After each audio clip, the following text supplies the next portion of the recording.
हिंदी साहित्य free batch में हमारा चल रहा है यहाँ पर ज्ञानाश्रयी शाखा यानी कि भक्ति काल का आदि काल को हम कंप्लीट कर चुके हैं और इससे बेहतर नोट्स तो आपको कहीं मिलना नहीं है। मतलब क्लासेस इतनी बेहतर हैं, ये बहुत ही डिटेल्ड में क्लास में करवा रही हूँ आपको, क्योंकि आजकल आप जानते हैं पेपर का जो पैटर्न है वो कहीं ऊपर-ऊपर से नहीं पूछा जाता, केवल पीवाईक्यू के तौर पर नहीं पूछा जाता, बल्कि थोड़ा अंदर से चीज़ें पूछी जाती हैं, तो वो सब आपको यहाँ पर मिल रहा है। पूरी क्लास ज़रूर देखा करो, मैं सबसे यही बोलती हूँ। जो बच्चे नए जुड़ रहे हैं इस क्लास से, वो पिछली क्लास ज़रूर देख लेना, ठीक है? आज हम यहाँ पर पढ़ेंगे अन्य संत कवि। ये ज्ञानाश्रयी जो शाखा है, उसको हमने पढ़ा है कल कबीर जी को, रज्जब को, दादू दयाल को, सभी को पढ़ लिया है। अब यहाँ पर अन्य जो संत कवि हैं, उनको देखेंगे। जो सीरीज वाइज़ पढ़ रहे होंगे, उनको समझ में आ रहा होगा कि कल की क्लास हमने कहाँ छोड़ी थी और आज हम कहाँ से शुरू कर रहे हैं। ठीक है? तो अन्य संत कवियों को देखेंगे सबसे पहले और इसके बाद फिर प्रेमाश्रयी शाखा को भी थोड़ा बहुत ज़रूर पढ़ेंगे। सबसे पहला नाम यहाँ पर आता है धर्मदास का। कबीर का से जो भी बच्चे नए जुड़ रहे हैं, प्लीज़ चैनल को सब्सक्राइब ज़रूर कर लेना, क्योंकि आपका बहुत बड़ा बेनिफिट यहाँ से होने वाला है। इस प्लेटफ़ॉर्म से आप ज़रूर जुड़ें। अगर आप चाहे किसी भी एग्ज़ाम की तैयारी कर रहे हो हिंदी की, है ना? मोस्ट इम्पोर्टेंट ये क्लासेस हैं जो आपके लिए मैं लेके आ रही हूँ। बहुत ही मेहनत से क्लास तैयार की गई हैं। ठीक है? मैं पहले ही बोल लेती हूँ जो मुझे बोलना है, अब मैं बाद में बिल्कुल नहीं बोलूँगी। चलिए, धर्मदास का नाम आता है और धर्मदास आप जानते ही हैं जो कि किसके शिष्य थे? ये शिष्य थे किसके? तो ये कबीर के शिष्य थे, ठीक है? हाइप ज़रूर कर देना भैया, है ना? आपसे रिक्वेस्ट है सभी से, प्लीज़ ज़्यादा से ज़्यादा हाइप करना क्लास को। कबीर का शिष्य, बाद में कबीर के ये उत्तराधिकारी भी हुए थे, यानी कि कबीर के शिष्य तो थे ही, बाद में फिर कबीर की गद्दी पर भी यही विराजमान हुए थे। कबीर के जाने के बाद कबीर की वाणी का बीजक के रूप में संग्रह करने का श्रेय इन्हीं को जाता है। इनकी रचनाओं का जो संग्रह है, वो धनी धर्मदास की वाणी के नाम से प्रकाशित हुआ। कबीर के मृत्यु उपरांत, अच्छा ये क्वेश्चन है ना, ये यहाँ पर ये जो शब्द है, ये बिल्कुल एकदम शुद्ध शब्द है। ठीक है? मृत्यु उपरांत बहुत बार शुद्ध-अशुद्ध में पूछा जाता है।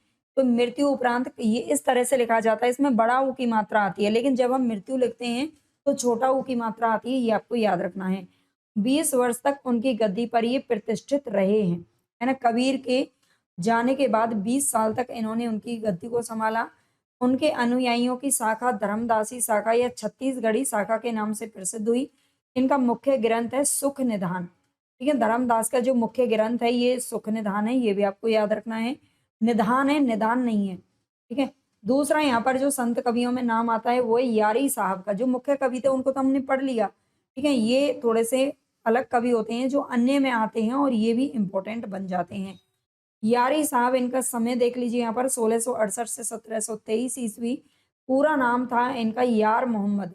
वीरू साहब के प्रभाव से ये बाबरी संप्रदाय में दीक्षित हो गए थे। ठीक है? वीरू साहब के प्रभाव से ये बाबरी संप्रदाय में दीक्षित हो गए। इनकी काव्य शैली का एक उदाहरण यहाँ पर देख लीजिए। हों तो खेलो पियासंग होरी, दरस परस पति बरता, पिय की छवि निरखत भई बोरी। ठीक है? दरस परस पति बरता, पिय की छवि निरखत भई बोरी। ये यारी साहब की ये पंक्ति आप याद रखना। अगला नाम यहाँ पर आता है पलटू साहब का। यारी साहब का यहाँ पर कोई भी जो ग्रंथ है वो तो नहीं मिलता है ना? लेकिन बस ये पंक्ति एक मिलती है और ये बाबरी संप्रदाय में दीक्षित है, ये याद रख लेना। पलटू साहब का नाम आता है, ये भी बाबरी संप्रदाय में दीक्षित थे, याद रखना। इनका जन्म हुआ था जलालपुर यानी कि फैजाबाद के अंदर, ये उत्तर प्रदेश के अंदर है।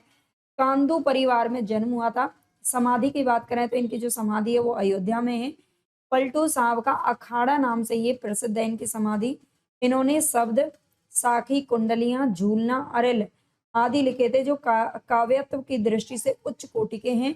और काव्य नमूना यहाँ पर आप देख सकते हो। क्या तू सोवे बावरा, चला जात बसंत, कंत ना घर में आए, धरग जीवन है तोर कंत बिनु दिवस गवाए। कंत बोलते हैं अपने मतलब पति को। ठीक है? तो अगला नाम यहाँ पर आता है गुरु अर्जुन देव का। इनका भी यहाँ पर हमें कोई ग्रंथ मतलब खास मिला नहीं है। पलटू साहब का देख लेना, ग्रंथ इनके आते भी नहीं है क्योंकि है नहीं। अखाड़ा वगैरह याद रखना। गुरु अर्जुन देव का नाम आता है। गुरु ग्रंथ साहिब के संकलन करता ये हैं। ठीक है? गुरु ग्रंथ साहिब के संकलन करता ये हैं, जो कि सिखों का जो पवित्र ग्रंथ है ये माना जाता है गुरु ग्रंथ साहिब, जिनमें उनके 10 गुरुओं की बानी संकलन की गई हैं। स्वयं हालांकि जो गुरु अर्जुन देव हैं ये 5वें नंबर के गुरु थे, है ना? शायद 5वें नंबर के थे, जहाँ तक मुझे याद है, पहले 10 के 10 क्रम से याद थे। लेकिन कहते हैं ना हमारा जो दिमाग है ना वो नई-नई चीज़ों को एक्सेप्ट करता चला जाता है, पुरानी चीज़ों को भूलता चला जाता है ना? तो जब पढ़ा था जीके वगैरह जब पढ़ते थे तो लेकिन फिर भी इनके बारे में मुझे थोड़ा-सा याद है, तो ये 5वें नंबर के हैं, है ना? फिर भी आप एक बार देख लेना। गुरु ग्रंथ साहिब के संकलनकर्ता हैं ये, स्वयं के द्वारा रचित 6000 पदों को इस ग्रंथ में शामिल किया गया है।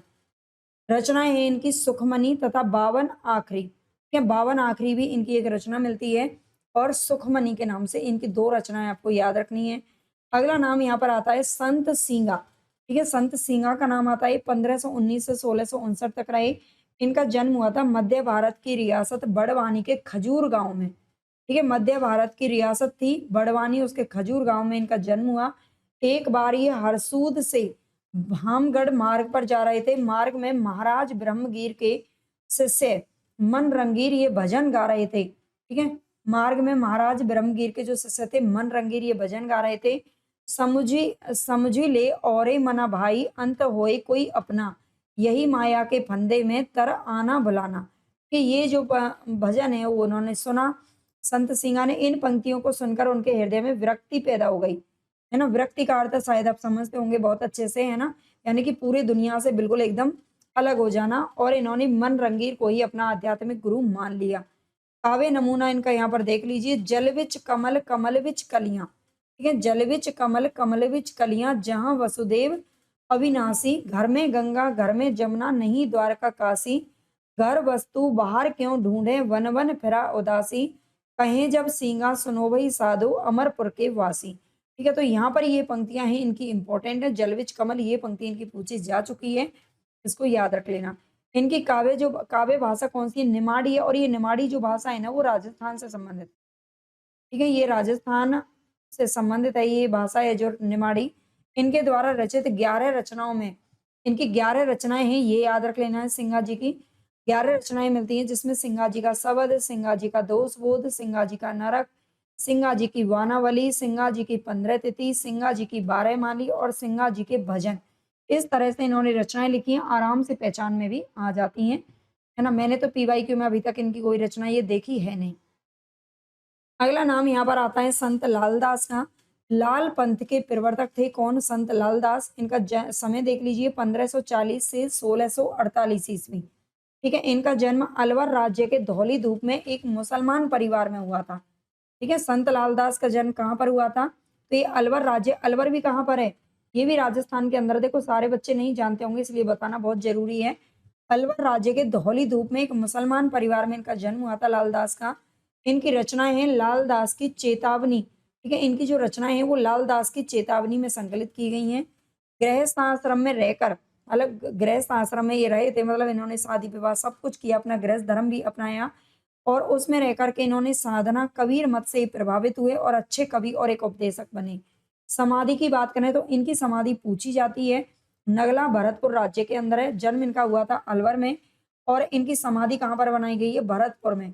ये तो आप अच्छे से जानते होंगे, भरतपुर भी कहाँ पर है? राजस्थान के अंदर है।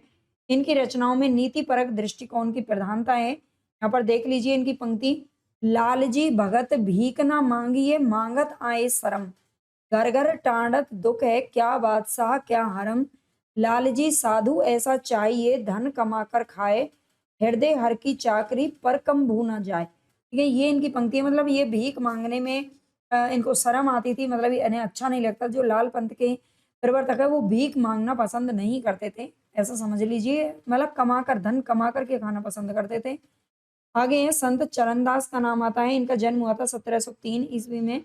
इनके गुरु का नाम है सुखदेव मुनि, ठीक है? संत चरणदास के गुरु का क्या नाम है? सुखदेव मुनि है। चरणदासी संप्रदाय के प्रवर्तक रहे हैं।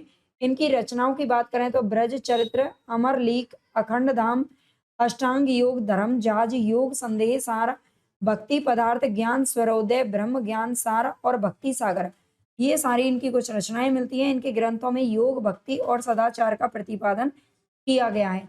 ये संत चरणदास की शिष्या हैं कौन? सहजोबाई और दयाबाई। ये हम आगे देखेंगे। सहजोबाई का नाम आता है, ये भी संत कवियत्री थी, संत कवियों में संबंधित है, इनका नाम जाना जाता है। ठीक है, संत काव्यधारा से संबंधित ये क्वेश्चन पूछा जाता है। ये संत चरणदास की शिष्या थी सहजोबाई, इनकी भक्ति भावना के उद्गार सहज प्रकाश में संग्रहित हैं। ये क्वेश्चन पूछा जाता है सहज प्रकाश, ये किसका ग्रंथ है, इस तरह से पूछा जाता है, तो ये सहजोबाई का है। और इनकी भक्ति भावना के उद्गार इसमें संकलित हैं। इनके कुछ दोहे देख लीजिए। प्रेम दीवाने जे भये मन भयो चकनाचूर, छकें रहे घूमत रहे सहजो देख हजूर। ठीक है, ये इनकी कुछ पंक्तियां याद रखना। अगला नाम यहाँ पर आता है दयाबाई का। ये भी संत चरणदास की शिष्या थी। इनके दो ग्रंथ प्रमुख थे, दयाबोध और विनय मालिका। जो भी यहाँ पर आप आज पढ़ रहे हो ना, इससे ज्यादा डिटेल आपको कहीं भी नहीं मिलनी है, चाहे आप 4000 5000 का कितना भी कोर्स खरीद लें, है ना। और अगर आपको ये थोड़ा सा मतलब आप साथ में देखिए कॉपी पेन लेके बैठा करो और बस अपना साथ में नोट्स जरूर बनाया करो, ये मैं आपसे कहती हूँ, तभी सिलेक्शन आप ले पाओगे, मतलब खुद से तय मेहनत करोगे तब। दया बोध और विनय मालिका, या फिर अच्छे से इतना आपके पास समय होना चाहिए कि आप कई बार रिवीजन करो जब तक आपका पेपर हो। 4-5 बार, या बल्कि जितना ज़्यादा बार आप रिवीजन करोगे उतना ही आसान हो जाएगा आपके लिए चीज़ों को याद करना और समझना। इनके इनके जो 2 प्रमुख ग्रंथ हैं दयाबोध और विनय मालिका, इनमें इनका मुख्य स्वर क्या है? इन रचनाओं में इन्होंने क्या प्रदर्शित किया है? वो गुरु महिमा, प्रेम, वैराग्य, स्वर साधना आदि इनकी रचनाओं का मुख्य स्वर है। यहाँ पर इनका एक ये कुछ पंक्तियाँ मिलती हैं। प्रेम पंथ है अटपटो, कोई ना जानत वीर, कै मन जानत आपनो, कै लागी जेहि पीर, निरपक्षी के पक्ष तुम, निराधार के धार, मेरे तुम हो नाथ एक जीवन प्राण आधार। ठीक है, ये कुछ पंक्तियां हैं जो दयाबाई की यहाँ पर मिलती हैं। अगला नाम यहाँ पर आता है संत प्राणनाथ का। इनका जन्म हुआ था 1618 ईस्वी में। ठीक है, 1618 में ईस्वी में इनका जन्म हुआ, और वो भी कहाँ पर, जामनगर के अंदर।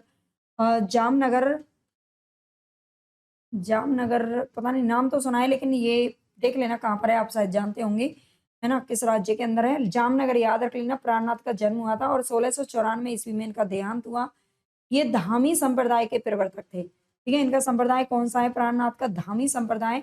और महाराजा छत्रसाल के दीक्षा गुरु भी यही थे। ठीक है, प्राणनाथ महाराज छत्रसाल, जिनके दरबार में भूषण कभी भी रहे थे, है ना, ये इनके दीक्षा गुरु थे। उन्होंने राजा को ये आशीष दिया था, छत्ता तेरे राज में धक धक धरती होए, जित जित घोड़ा मुंह करे तित तित फत्ते होए। फत्ते यानी कि उनकी जीत होगी, जिधर भी तुम्हारा घोड़ा मुंह करेगा उधर ही तुम्हारी फतेह होगी, यानी कि जिधर भी तुम जाओगे। तो छत्रसाल को इन्होंने ये आशीर्वाद दिया था, और वाकई में छत्रसाल जी का नाम आप जानते हो, एक हिंदू राजाओं में बहुत ही अच्छा इनका नाम जो है प्रसिद्ध है। इनकी रचनाओं की बात करें तो प्राणनाथ की रचनाएं हैं राम ग्रंथ, षड ऋतु, कलश, खेलवात, प्रकरण, इलाही, दुल्हन तथा कयामत नामा, ये इनकी कुछ रचनाएं मिलती हैं। इसके अलावा अरबी, फारसी, हिंदी और संस्कृत के निष्णात विद्वान होने के कारण इनके काव्य का कला पक्ष अत्यंत ही समृद्ध है। ठीक है, इनके काव्य का कला पक्ष अत्यंत ही समृद्ध है। इनकी रचनाओं को याद रखना जरूर। अगला नाम यहाँ पर आता है बाबरी साहिबा का। ये बाबरी पंथ की प्रमुख संत थी। ठीक है, ये बाबरी साहिबा बाबरी पंथ की प्रमुख संत थी। इनका समय 1542 से 1605 के लगभग माना जाता है।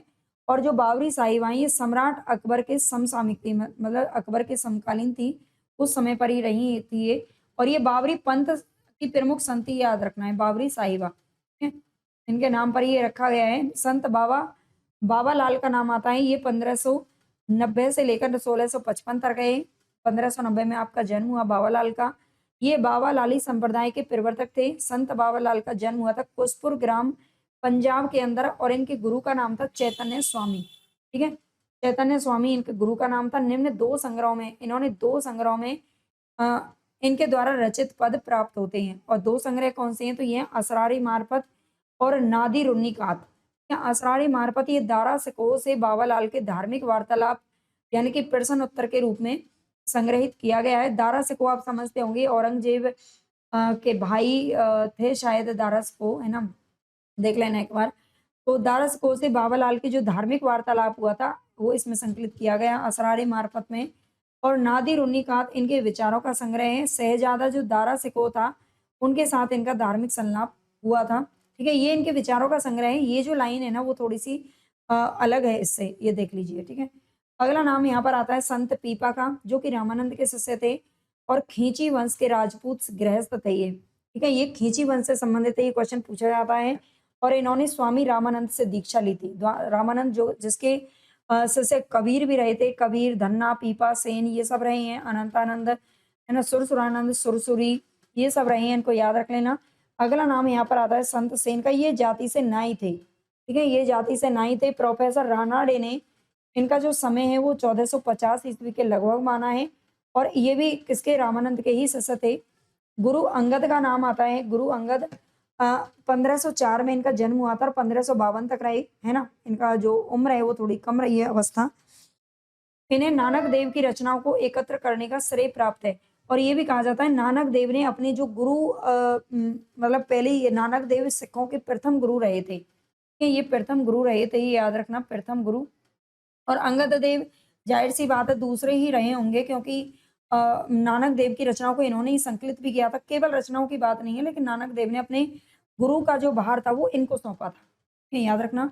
अगला नाम यहाँ पर आता है शेख फरीद। शेख फरीद, इनका जीवन काल अनुमानत है 1472 से 1552 के मतलब ये समय रहा था इनका जीवन काल। पंजाब के संत थे। आदि ग्रंथ में इनके 4 पद हैं जो कि संकलित हैं, ठीक है, आदि ग्रंथ में इनके 4 पद संकलित हैं, 4 पद। मैं बार-बार आपको पिछली वीडियो में भी मैंने आपको सारा बताया था। रैदास के 40 पद हैं जो कि प्रमाणित संकलित हैं, वैसे तो 100 पद हैं उनके, और जैसे कि रामानंद के 2 पद संकलित हैं, कबीर के सारे पद संकलित हैं। इस तरह से आपको पद कितने संकलित हैं ये आपको याद रख लेना है गुरु ग्रंथ साहिब में।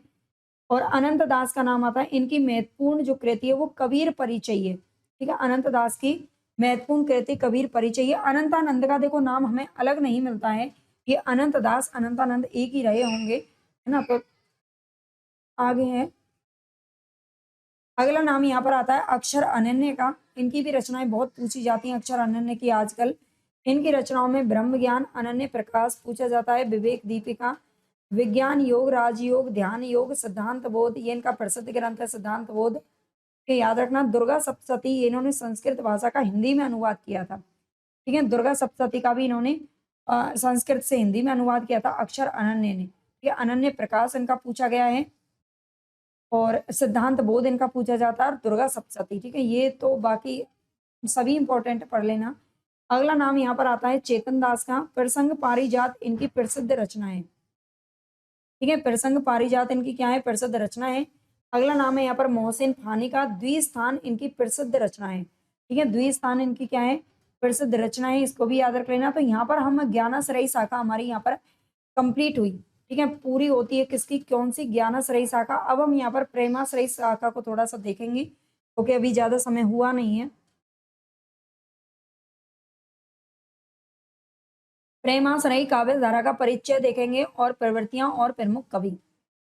तो सबसे पहले यहाँ पर देखेंगे पूर्व मध्यकाल या भक्ति काल। भक्ति काल को ही पूर्व मध्यकाल कहा जाता है, ये अच्छे से याद रख लेना है। भक्ति काल में जिन मुसलमान कवियों ने प्रेम को प्रधान विषय बनाकर जो साहित्य हिंदी में रचा, उसे ही प्रेमाश्रयी काव्य या फिर सूफी काव्य कहा जाता है। इस काव्य धारा को प्रेम कथानक काव्य धारा, प्रेम आख्यानक काव्य धारा के नाम से भी जाना जाता है। प्रेम को इस काव्य धारा का मेरुदंड, मेरुदंड आप समझते, रीढ़ की हड्डी कहा जाता है प्रेम को, ठीक है। और ये जो प्रेम तत्व है ना, ये कबीर ने यहीं से लिया था। भारत में सूफी मत का जो आगमन है ये 9वीं से 10वीं शताब्दी में ही हो गया था, याद रखना अच्छे से।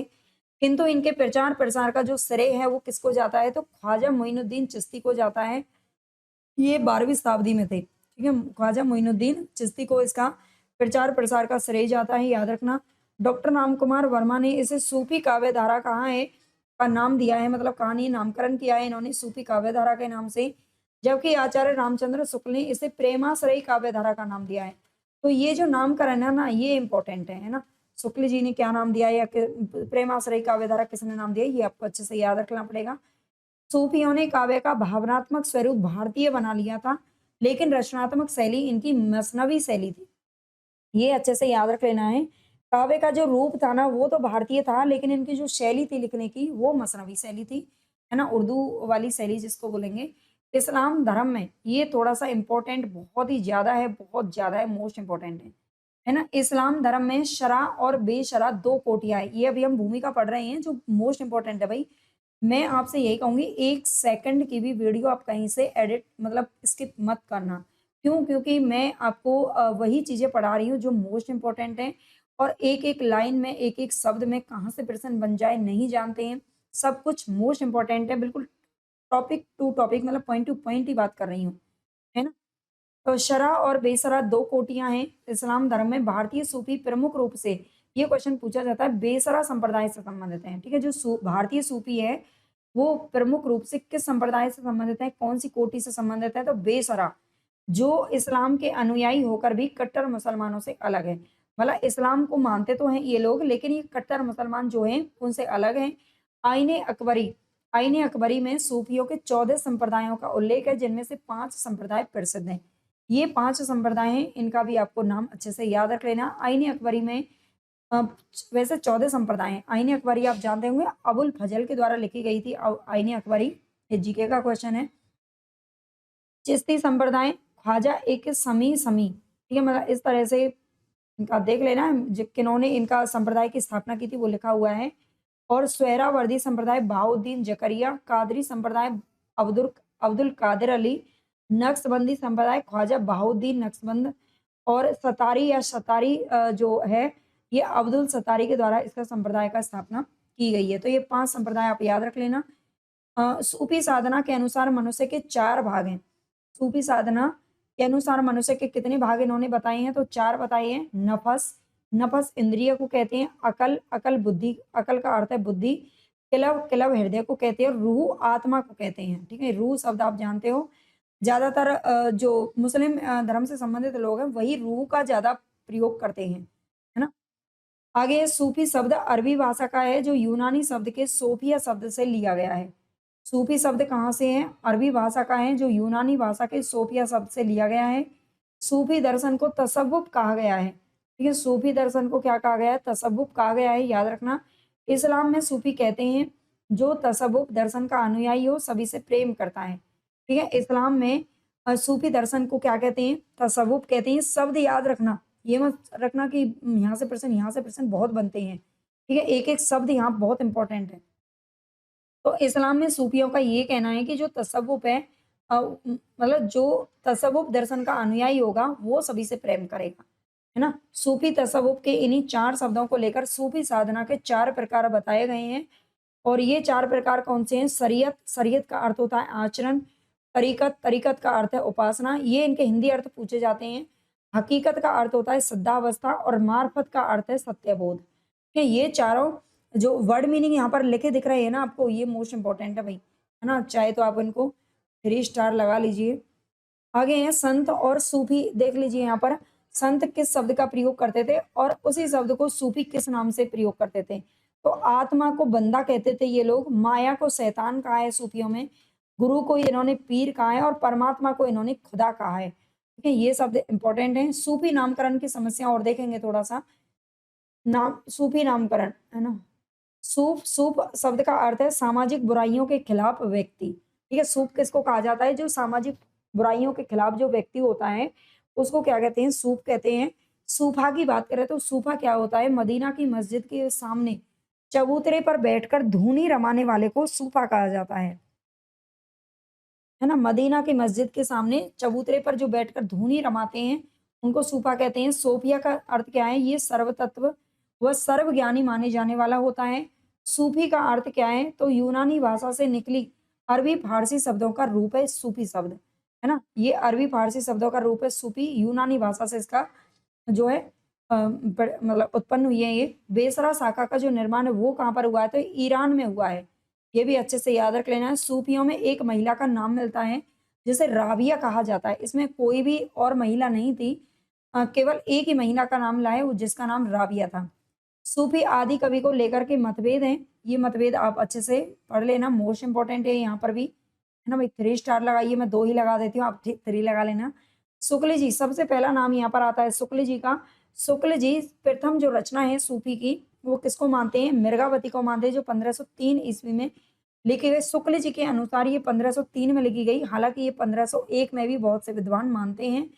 और ये कुतुबन को मानते हैं, मतलब मृगावती किसकी रचना थी? कुतुबन की रचना थी, ठीक है? आदि कवि किसको माना है? कुतुबन को माना है इन्होंने। आदि का अर्थ होता है सबसे प्रथम। हजारी जी किसको मानते हैं? तो ईश्वर दास को प्रथम कवि मानते हैं और इनकी जो रचना है सत्यवती कथा जो 1501 में आई थी, प्रकाशित हुई थी। राम कुमार वर्मा मानते हैं मुल्ला दाऊद को, जिनकी रचना का नाम है चंदायन, जो 1379 में लिखी गई थी। ये बहुत पहले ही लिख चुकी थी, ठीक है। डॉक्टर नगेंद्र मानते हैं असाइद को, इनकी रचना का नाम था हंसावली, जो कि 1370 में लिखी गई थी। गणपति चंद्रगुप्त किसको मानते हैं? ये भी असाइद की हंसावली को मानते हैं, जो 1370 में प्रकाशित हुई थी। तो अब देख लीजिए कितना इंपॉर्टेंट है, बार बार ये क्वेश्चन पूछे जाते हैं। सर्वमान्य की बात करें तो ये मुल्ला दाऊद की चंदायन को माना जाता है। आचार्य शुक्ल क्या कहते हैं सूफियों को लेकर के? तो शुक्ल जी का कहना है कि सूफियों का रहस्यवाद शुद्ध भावात्मक कोटि में आ गया है, जबकि संतों का रहस्यवाद साधनात्मक कोटि है। उसमें विविध यौगिक प्रतिक्रियाओं का उल्लेख हुआ है, ठीक है। जो संतों का रहस्यवाद है, संतों ने भी रहस्यवाद कहाँ से लिया है? मतलब इन्होंने भी सूफियों से लिया है, और उनका साधनात्मक कोटि का है, इनका भावात्मक कोटि का है। दोनों में याद रख मतलब अंतर देख लेना। भाषा के आधार पर प्रेमाख्यानों का वर्णन देख लीजिए। अभी हम इनको डिटेल में भी पढ़ेंगे आगे, है ना। यहाँ पर तो अभी जो इम्पोर्टेंट चीजें हैं वो मैं आपको करवा रही हूँ पहले। भाषा के आधार पर प्रेमाख्यानों का वर्णन है राजस्थानी में रचित। राजस्थानी में कौन सी रचनाएं जो लिखी गई थी? तो ये है हंसावली, जो 1370 में असाहित ने लिखी थी, ये राजस्थानी भाषा में रचित थी। लखन सेन पद्मावती की कथा, ये दामोदर कवि ने लिखी थी 1459 में, ये भी राजस्थानी की है। माधवानल काम कंदला 1584 में आलम कवि ने लिखी, राजस्थानी भाषा में। प्रेम विलास प्रेमलता कथा, ये 1556 में लिखी थी जटमल कवि ने। छिताई वार्ता की बात करें तो 1590 में ये लिखी थी नारायण दास ने, इतिहास पर आधारित ये प्रेम आख्यानक है, ठीक है। अगला है यहाँ पर ब्रज भाषा में रचित जो रचनाएं उनको देख लीजिए। रूप मंजरी, ये 1568 में लिखी थी नंददास ने, ठीक है। ये सूफी रचनाएं हैं, लेकिन ये मतलब इनमें प्रेम तत्व है, श्रृंगारिक रचना है ये, इसीलिए ये इनको यहाँ पर रखा गया है। नंददास की रूप मंजरी 1568। जान कवि ने 29 सूफी ग्रंथ लिखे थे, है ना। और जान कवि ने 29 सूफी ग्रंथ लिखे थे, याद रखना। अवधी भाषा में रचित जो रचनाएं इनको भी देख लीजिए, सबसे ज्यादा अवधी भाषा में लिखी गई थी, है ना, क्योंकि सूफियों ने सबसे ज्यादा किस में लिखी है? अवधि में लिखी हैं। याद रखिएगा आप यहाँ पर। चंदायन ज्ञानदीप 1619 में शेख नबी की रचना। यूसुफ, यहाँ पर सारी रचनाएं भी याद कर लीजिए, है ना। यूसुफ जुलेखा, शेख निसार, सत्यवती कथा ईश्वरदास, हंस जवाहिर कासिम शाह, मधु मालती 1545 में मंजन कवि, मिर्गावती 1503 कुतवन, चिंतावली उस्मान कवि की रचना है 1613 ईस्वी। और इसके बाद है, सॉरी ये चिंतावली नहीं है, चित्रावली है ना, चित्रावली है। इंद्रावती 1644 में नूर मोहम्मद ने लिखी। अनुराग बांसुरी भी 1664 में नूर मोहम्मद की ये अंतिम रचना है, अनुराग बांसुरी, है ना, शुक्ल जी के अनुसार। अखरावट मलिक मोहम्मद जायसी की अवधि में लिखी गई। पद्मावत भी अवधि में लिखी गई 1540 में जायसी के द्वारा, ये इतिहास पर आधारित है। और आखिरी कलाम कानावत मसलनामा, ये भी सब जायसी के हैं, जो कि अवधि में लिखे गए हैं, ठीक है। जायसी ने तो सब कुछ अवधि में ही लिखा था। प्रमुख कवि एवं रचना। अब यहाँ पर हम आगे देखने वाले हैं जो प्रमुख कवि हैं, और उनकी रचनाओं को थोड़ा सा डिटेल में पढ़ेंगे, और इन कथाओं को भी थोड़ा सा डिटेल में पढ़ेंगे, है ना, क्योंकि डिटेल में पढ़ने से आपको जो चीजें हैं वो बहुत अच्छे से समझ में आ जाएंगी। तो चलते हैं। हंसावली, सबसे पहली जो रचना है वो है हंसावली, जो कि किसकी है? रचयिता। इसके रचयिता कौन है? असाइत हैं। और रचना काल है इनका 1370 ईस्वी। रचना का आधार क्या है? तो ये विक्रम बेताल की कथा, ठीक है, विक्रम बेताल की कथा इसका क्या है? रचना का आधार है। नायक की बात करें तो इसके नायक का नाम है राजकुमार, और नायिका का नाम है हंसावली। अब आप जानते हैं, देखिए, लेखक, प्रकाशन वर्ष, आधार, और इसके जो नायक नायिका है उनका नाम, ये तो मोस्ट इंपॉर्टेंट है। इसके बाद देखेंगे क्या चीजें इसमें मिलती हैं हमें। इसमें अनेक कथाएं जो साथ साथ चलती हैं, जिनमें प्रमुख कथा का संबंध पाटल की राजकुमारी हंसावली से है। ये राजकुमारी कहाँ की है? पाटल की राजकुमारी है, याद रख लेना, पाटल की राजकुमारी है। और इसकी जो भाषा है वो है राजस्थानी। डॉक्टर नगेंद्र की अगर बात करें तो डॉक्टर नगेंद्र क्या कहते हैं इस रचना को लेकर, क्योंकि इन्होंने तो प्रथम मानी है इसको, है ना, इन्होंने प्रथम रचना माना है, 1370 में लिखी गई थी ये, ठीक है। डॉक्टर नगेंद्र के अनुसार इसे प्रथम माना गया। इस रचना से पूर्व कोई अन्य प्रेमाख्यानक काव्य उपलब्ध नहीं है, इसलिए इसे सूफी काव्य परंपरा के प्रवर्तक काव्य के रूप में स्वीकार किया जाना चाहिए। इन्हें मतलब कोई भी काव्य रचना सूफियों की नहीं मिलती है पहले, आगे कहते हैं इसका कथा संक्षेप में देखेंगे कथा को। इसकी जो नायिका है वो है हंसावली, पाटन की सुंदर राजकुमारी थी। कहाँ की है? पाटन की सुंदर राजकुमारी है। यहाँ पर पाटन लिखा हुआ है लेकिन पाटन कर लेना इसको, ठीक है। पाटन की सुंदर राजकुमारी थी। पूर्व जन्म के किसी संस्कारवश उसने पखवाड़े, पखवाड़े का अर्थ होता है 15 दिन में 5 पुरुषों की हत्या का नियम लिया हुआ था। मतलब पूर्व जन्म का यहाँ पर दिखाया गया है कि ऐसा कुछ हुआ था कि उसने ये मतलब जो है व्रत ले रखा था, एक तरीके से उसने अपना मतलब जो है बना रखा था, है ना, सिद्धांत था उसका कि वो 15 दिन में 5 पुरुषों की हत्या करेगी। एंड नायक राजकुमार, नायक था राजकुमार, स्वप्न दर्शन में नायिका पर मुग्ध हो जाता है ना, स्वप्न दर्शन में उसे सपने में वो लड़की दिखाई देती है और उस पर वो मुग्ध हो जाता है तथा योगी वेश में अपने मंत्री के साथ उसकी खोज में निकल पड़ता है। भारी संकटों का सामना करते हुए अंत में वो ना केवल राजकुमारी को प्राप्त कर लेता है अपितु उस पाषाण हृदय को, पाषाण यानी कि उसका पत्थर हृदय था जो, क्योंकि वो 5 पुरुषों की हत्या करती थी, उसको रोकने में भी वो सफल हो जाता है। हंसावली की नायिका को पूर्व जन्म की घटना याद थी। ये यहाँ पर मैंने शॉर्ट में बताया है, अगर आपको डिटेल में पढ़ना है तो आप शुक्ल जी की किताब में पढ़ सकते हो या और भी किताब में, क्योंकि मैंने शुक्ल सीरीज हमारी जो चल रही है उसमें मैं कंप्लीट आपको उसमें पढ़ा देती हूँ, लेकिन यहाँ पर इतने से समझ में आ जाएगा, है ना। यह राजकुमारी पूर्व जन्म में कौन थी? एक यक्षिणी थी। पक्षिणी थी भाई, है ना, पक्षिणी लिखा हुआ, हाँ पक्षिणी थी, ठीक है। पूर्व जन्म में कौन थी? एक पक्षिणी थी। जब उसने अंडे दे रखे थे तब एकाएक जंगल में क्या हुआ? आग लग गई। पांचों नर पक्षी तो उड़ गए लेकिन इसकी सहायता किसी ने भी नहीं की, ठीक है। जब उसने अंडे दे रखे थे, मतलब उसको अंडे को उठाने में तो टाइम लगेगा ना, लेकिन किसी भी नर पक्षी ने उसका साथ नहीं दिया, जिससे ये पुरुष द्रोहिणी हो गई, मतलब पुरुषों की ये बहुत बड़ी दुश्मन बन गई। और अगले जन्म में इसने ये नियम ले लिया कि वो प्रति पखवाड़े वाला हर 15 दिन में 5 पुरुषों की हत्या करेगी। इसकी काव्य शैली का एक नमूना द्रष्टव्य है। यहाँ पर ये पंक्ति देख लीजिए, देवी अवधारू मुझ बिनती, पेली भवी हूँ पंखनी हती, झंडा मेहला सेवन कियु दब बतलऊ, तेनी बन आविठु, ठीक है। मुझ भरतार साहस नवी कीड़, अपति मेलिनी उड़ गयो, इस्यम करम ते निष्ठुर तना, मुकी गयो बालक अपना, ठीक है। ये पंक्ति इसकी कुछ मिलती हैं। दूसरा यहाँ पर जो हमारा रचना है वो उसका नाम है चंदायन, जो कि मुल्ला दाऊद की है। 1379 इसका जो है समय है। अब आगे थोड़ा सा इसको डिटेल में देखेंगे इसके समय के बारे में भी। मुल्ला दाऊद कृत जो चंदायन है इसको अधिकांश विद्वान सूफी काव्य परंपरा की प्रथम रचना मानते हैं।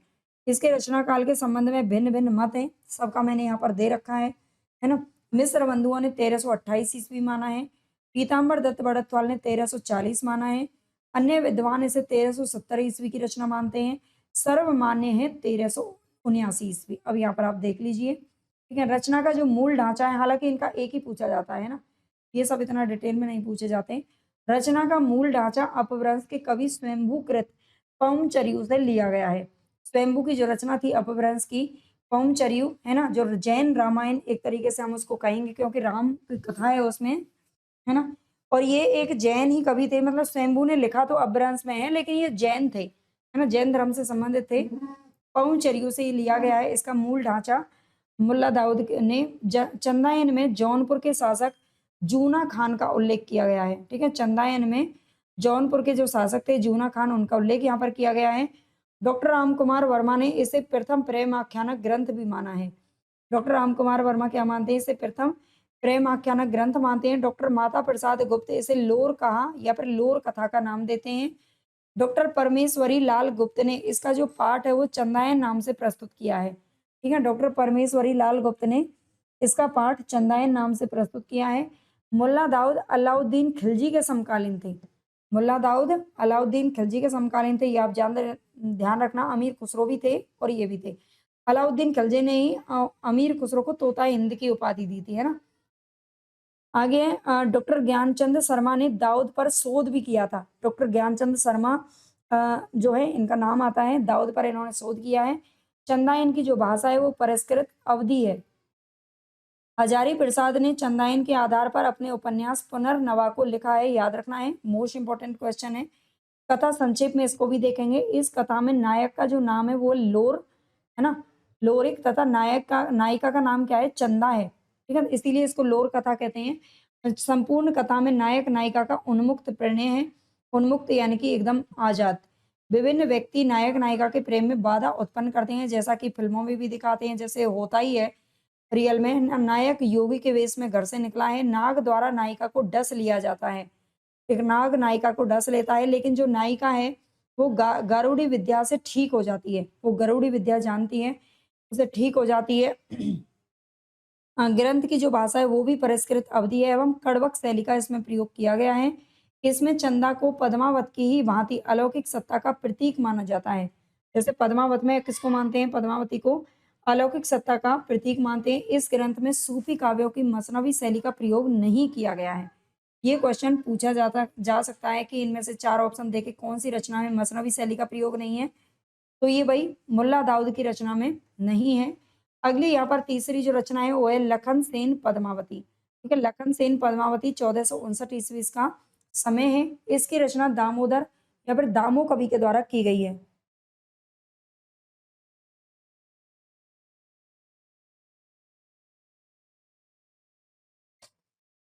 रचना का समय याद रखना है और इसके कवि का नाम याद रखना है। स्वयं कवि ने इसे वीर गाथा कहा है। ठीक है, वीर कथा कहा है, स्वयं कवि ने ही कहा है इसको। किंतु वास्तव में इस रचना में राजा लक्ष्मण सेन और राजकुमारी पद्मावती के प्रथम दर्शन जन्य प्रेम का चित्रण रोमानी शैली में किया गया है ना। जो प्रथम दर्शन होता है ना वो एक अलग ही प्रभाव डालता है।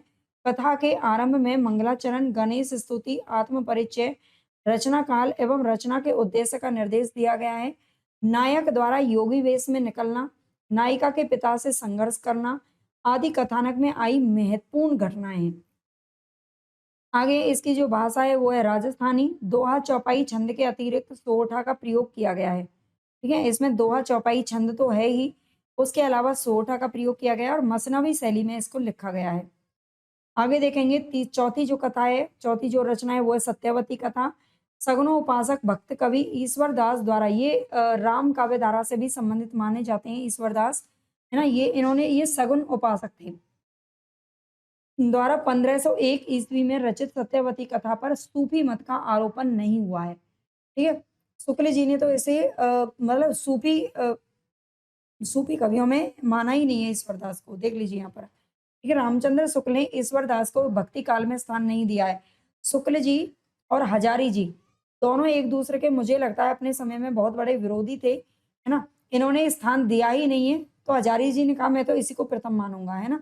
कहीं भी आप देख लीजिए हजारी जी के जो कथन है वो सारे शुक्ल जी के विरोध में ही मिलते हैं, है ना। तो ये थोड़ा सा आपको याद रखना है। उन्होंने स्थान दिया ही नहीं। अंगद पेज और भरत विलाप रचना के आधार पर ये राम भक्त कवि माने जाते हैं। और ये दोनों जो रचनाएं वो भी किसकी हैं? ईश्वरदास की हैं। इसकी रचना बादशाह सिकंदर शाह के समकालीन सगुनोपासक भक्त कवि ईश्वर ने की है। ठीक है, इसकी जो रचनाएं वो बादशाह सिकंदर शाह के समकालीन थे, सगुनोपासक भक्त कवि थे और ईश्वर दास ने किए, इसीलिए इनको ये क्या नहीं मानते हैं? सूफी कवि नहीं मानते हैं शुक्ल जी। इस कथा का आरंभ कवि ने जन्मेजय नागयज्ञ संवाद योजना के आधार पर किया है। इस रचना में 58 छंद हैं और ये दोहा चौपाई शैली में वर्णित है। इसके नायक और नायिका का नाम तो मोस्ट इंपोर्टेंट है, पूछा जाता है। नायक ऋतुपर्ण और नायिका का नाम है सत्यवती। कथा संक्षेप में देखेंगे, इसमें राजकुमारी जो सत्यवती और राजकुमार ऋतुपर्ण है उनके प्रथम दृष्टिजन्य प्रेम प्रसंग का वर्णन किया गया है। कथा आरंभ में, मतलब कथा के आरंभ में ही, शुरुआत में ही राजकुमार को नायिका के साप से कोढ़ी होना पड़ता है ना। पूरी कथा अगर पढ़नी है तो शुक्ल जी को पढ़ लेना, अगर आपने नहीं पढ़ी है तो पढ़ लेना, पढ़ ली है तो अच्छी बात है, आपको समझ में आ रहा होगा। ठीक है, एक बार जो नायिका है वो नहाने चली जाती है, मतलब नहा रही होती है नदी में, तो जो ये ऋतुपर्ण है वो उसको मतलब देख लेता है, ऐसा कुछ होता है, तो वो उसको साप दे देती है, ऐसा कुछ होता है। परंतु अंत में उसका जो नायक है, अंत में उसका विवाह भी इसी के साथ में हो जाते हैं होता है, क्योंकि वो घूमने चली जाती है और उसके पिता है उसके बिना कभी भी खाना नहीं खाते थे, है ना। जो राजकुमारी सत्यवती है उसके पिता उसके साथ ही खाना खाते थे, लेकिन उस दिन वो बहुत देर से लौटती है, वो आती नहीं है समय पर और उसके पिता को भूख लग रही होती है, उसके पिता को गुस्सा आ जाता है, इसलिए वो दूतों से को भेजते हैं उसे लाने के लिए, लेकिन वो मना कर देती है, नहीं आती उनके साथ में। तो पिता को गुस्सा आ जाता है और वो कहती है कि इसको किसी कोढ़ी को, जो भी रास्ते में कोढ़ी मिले, है ना, कोढ़ी को दे देना। कोड़ी को सौंप देना, कोड़ी को सौंप देते हैं उसके जो दूत होते हैं राजा के उस को, और वही मिलता है ऋतुपर्ण, लेकिन वो उसकी इतनी सेवा करती है कि वो बिल्कुल एकदम स्वस्थ हो जाता है और साँप से मुक्ति भी हो जाती है और इसी से फिर उसका विवाह भी होता है। ठीक है, ये इसकी कथा है। नोट की बात करें तो शुक्ल जी ने सत्यवती कथा को किसी भी काव्य धारा में स्थान नहीं दिया है, जबकि हजारी जी ने इसे प्रथम सूफी काव्य माना है। आगे यहाँ पर मृगावती, इसके रचयिता कुतबन हैं, जिन्होंने इसकी रचना 1503 ईस्वी में की थी। ठीक है, 1503 ईस्वी में की थी। कुतबन के गुरु का नाम था शेख बुरहान। इंपॉर्टेंट क्वेश्चन है, याद रखना। ठीक है, कुतबन के गुरु का नाम क्या था? शेख बुरहान। चिश्ती संप्रदाय में दीक्षित थे। कुछ विद्वान इनका सोहरावर्दी संप्रदाय में दीक्षित भी मानते हैं। कुछ विद्वान इनको क्या मानते हैं? सोहरावर्दी संप्रदाय में भी दीक्षित मानते हैं। मृगावती की रचना दोहा चौपाई शैली में लिखी गई है, याद रखना है अच्छे से। ठीक है, मृगावती की जो रचना है, मुझे लगता है मैं ज्यादा स्पीड से बोल रही हूँ, चलो। मृगावती की जो रचना है ये दोहा चौपाई शैली में की गई, और जौनपुर के बादशाह ये हुसैन शाह के आश्रित थे। जो कुतबन थे वो जौनपुर के बादशाह थे, हुसैन शाह इनके आश्रित रहे हैं। इसका नायक की बात करें तो राजकुमार चंद्रगिरी और नायिका मृगावती है ना। इसका नायक कौन है? राजकुमार चंद्रगिरी, और नायिका कौन है? मृगावती है। आचार्य रामचंद्र शुक्ल ने आचार्य रामचंद्र शुक्ल ने मृगावती को सूफी काव्य का प्रथम ग्रंथ माना है। इसमें अवधी भाषा और कड़वक शैली का प्रयोग किया गया है। कुतबन ने इस ग्रंथ को 2 माह और 10 दिन में पूर्ण कर लिया था। ऐसा कहा जाता है कि इन्होंने केवल 2 माह और 10 दिन में इसको पूरा कर लिया था। यहाँ पर एक पंक्ति इसकी मिलती है, 2 मास दिन 10 मही पैरे दौराए दौराए जाए, एक एक बोल मोती जस का एकठा भवचित लाए। इस ग्रंथ के आरंभ में कुतबन ने शेख बुरहान पीर की प्रशंसा भी की है। शेख बुरहान या बुढ़न, इसे बुढ़न भी कहते हैं, है ना। शेख बुरहान या बुढ़न को वे शक शक बड़ा सो पीर हमारा, शक बड़ा सो पीर हमारा, और आप जानते हैं सूफियों में पीर गुरु को कहा जाता है। ठीक है, शक बड़ा सो पीर हमारा तक कह देते हैं। वे लिखते हैं, सेव बुढ़न जग साचा पीरू, नाम लेत शुद्ध होए शरीरू। उनका नाम लेने से ही शुद्ध हो जाता है शरीर। कुतबन नाम लेई पादरे सकर दो जू जग नीर भरे। ये इनकी जो पंक्ति है वो ये मसनवी शैली में लिखा गया है, याद रखना। कथानक की बात करें तो चंद्र नगर के राजा है गणपति देव राजकुमार, गणपति देव के राजकुमार और कंचनपुर के राजा रूप मुरारी की कन्या है मृगावती। ठीक है, यहाँ पर राजकुमार किसके हैं? चंद्र नगर के राजा गणपति देव के बेटे हैं राजकुमार, और कंचनपुर के राजा रूप मुरारी की कन्या का नाम है मृगावती। नाम की राजकुमारी पर मोहित हुआ। ये राजकुमारी उड़ने की विद्या जानती थी ना। ये राजकुमारी जब मन करता था उड़ जाती थी भाई। अनेक कष्टों के बाद राजकुमार उसके पास पहुंचता है, परंतु एक दिन राजकुमार को धोखा देकर कहीं उड़ गई। राजकुमार उसकी खोज में योगी होकर निकल गया। समुद्र से घिरी एक पहाड़ी पर पहुंचकर उसने रुक्मणी नाम की सुंदरी को किसी राक्षस से बचाया। उस सुंदरी के पिता ने उसका विवाह राजकुमार के साथ कर दिया। मतलब ढूंढ तो वो अपनी राजकुमारी को रहा था, है ना, मृगावती को ढूंढ रहा था जो उड़ गई थी कहीं पर। लेकिन जब जो राजकुमार है जब उसके पीछे पीछे उसे ढूंढने के लिए जाता है तो किसी सुंदरी को राक्षस से बचाता है, और उसके पिता उसके साथ ही उसका विवाह कर देते हैं। ये बढ़िया तरीका है भैया, है ना। जो तुम्हें बजाए उसी के साथ चेप दो। राजकुमार के साथ उसका विवाह कर देता है, और अंत में राजकुमार उस नगर में पहुंचता है जहां अपने पिता की मृत्यु के उपरांत राज सिंहासन पर बैठकर मृगावती राज्य कर रही थी। ठीक है, मृगावती उड़ जाती है लेकिन वो तो राज्य कर रही थी अपने पिता के बाद में। वहीं पर वह 12 वर्ष तक रहा। यह बात पता चलने पर राजकुमार के पिता ने राजकुमार के पास दूत भेजे। पिता का संदेश पाकर मृगावती के साथ चल पड़ा और उसने मार्ग में रुक्मणी को भी ले लिया, है ना। राजकुमार बहुत दिनों तक आनंद पूर्वक रहा, पर अंत में आखेट के समय हाथी से गिरकर उसकी मृत्यु हो गई, और दोनों रानियां अपनी प्रिय से मिलने की उत्कंठा में बड़े आनंद के साथ में सती हो जाती हैं। इसकी पंक्ति एक मिलती है, कुतबन की पंक्ति पूछी जाती है, रुक्मणी पुनि वैसे ही मर गई, है ना। रुक्मणी तो बेचारी वैसे ही मर गई। कुलवंती सत सौ सत भई, बाहर वह भीतर वह होई, वह बाहर को रहे ना जोई, विधि कर चरित न जाने आनु, जो सिरजा सो जाही नहीं आनु। ये पंक्तियां इनकी मिलती हैं। अगला नाम यहाँ पर आता है मलिक मोहम्मद जायसी का, लेकिन ये बहुत बड़ा इनका है, इसको हम पढ़ेंगे भाई नेक्स्ट वीडियो में। ठीक है, आज के लिए इतना ही काफ़ी है। अगर आपको क्लास अच्छी लगी है तो सारे बच्चे लाइक सब्सक्राइब जरूर करेंगे, सारे बच्चे हाइप करेंगे, है ना। मुझे उम्मीद है कि आप मुझे निराश नहीं करेंगे कि जो मैं आपके लिए मेहनत कर रही हूँ ना, शायद ही कोई आपको करवाएगा इतने अच्छे-अच्छे बैच में भी, है ना? तो ये सब आप सपोर्ट ज़रूर करिए, टेलीग्राम चैनल को आप जॉइन कर लेना।